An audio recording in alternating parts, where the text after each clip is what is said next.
Hey guys, I'm going to make this short and sweet, and I'm sorry that it's late. This is going to be my weeks 8 and 9 bump dates. As far as symptoms go, the nausea and the vomiting are definitely continuing. Towards the end of week 9, it actually seems to have picked up a little bit, but it definitely is still continuing. I am taking the medicine as prescribed, rotating the Atarax and Phenigrin every 3 hours. So I'll take Atarax when I wake up, and then 3 hours later I take the Phenigrin, and then 3 hours later the Atarax, and then 3 hours later the Phenigrin. My breasts are definitely larger. I've already gone through my pre-maternity bras, and then I bought the next size up in bras, and I have gone through those as well. They're a lot less sensitive than they were, though, although they can at times be a bit more tender. I am continuing to have the daily headaches through both weeks 8 and 9. I have not craved anything really. I'll tell you the 3 things really that sound the best, but I wouldn't necessarily call them cravings, would be top ramen, the chicken flavored top ramen, and cinnamon toast crunch and burritos from Taco Bell. But I wouldn't consider them cravings necessarily, just something that actually sounds good. It's a weird piece of long hair, sorry. And, just nothing really sounds good, nothing really tastes good. I'm just really struggling with the food issue right now. Also, smells still bother me so much.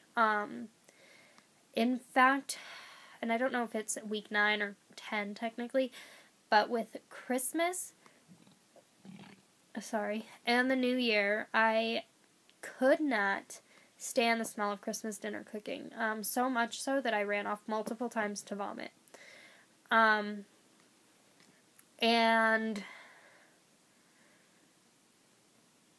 also, I guess it was week 10, when we went to my mother-in-law's for Christmas, we had Christmas dinner and stuff, and I was taking a nap while they were cooking dinner, and my husband woke me up because I guess I was kind of retching in my sleep, and he could hear the vomit coming up my throat and then going back down.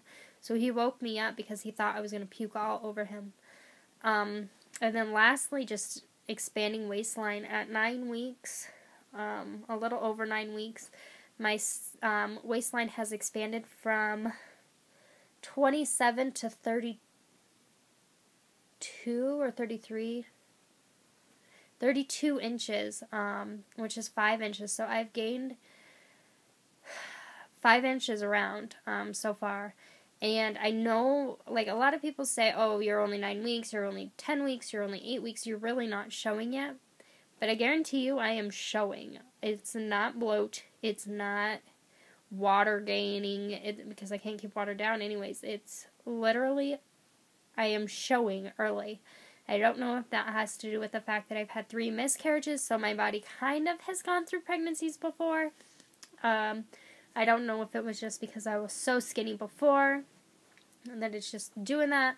I don't know if it's the retroflexed uterus has pushed everything else up, because it is now fully upright.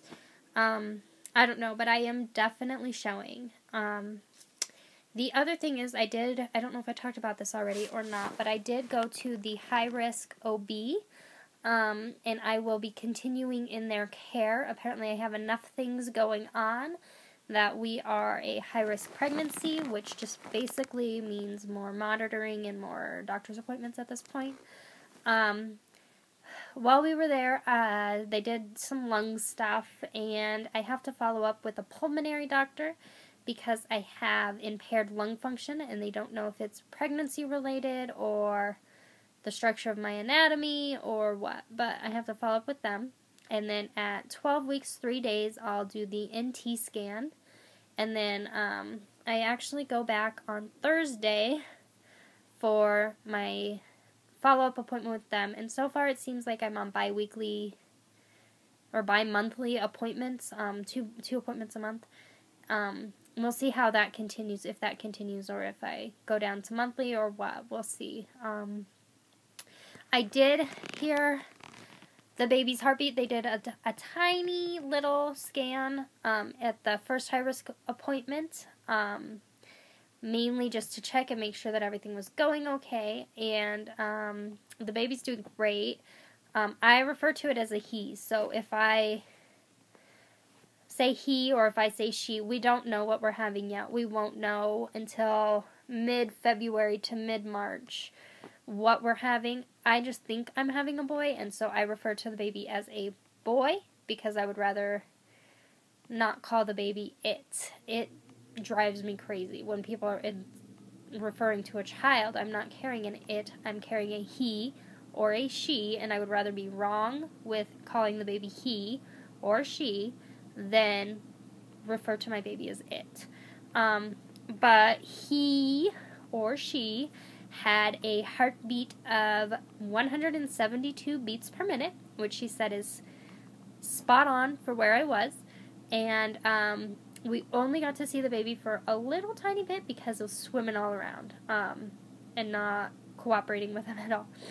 So, hopefully maybe they'll do another one on Thursday and we'll see, but if not, I uploaded previously a clip of our fetal Doppler that I was able to find the baby on yesterday really well, and so we'll kind of see. I'm not going to do a bump date because I'm already way past 8 and 9 weeks, and I am absolutely horrible at taking the pictures. I cannot remember to do it, and when I do remember, I just feel like shit and look like shit, and so I just don't do it. And I will be uploading the 10-week bump date probably either tomorrow or Tuesday. So that's about it. If you have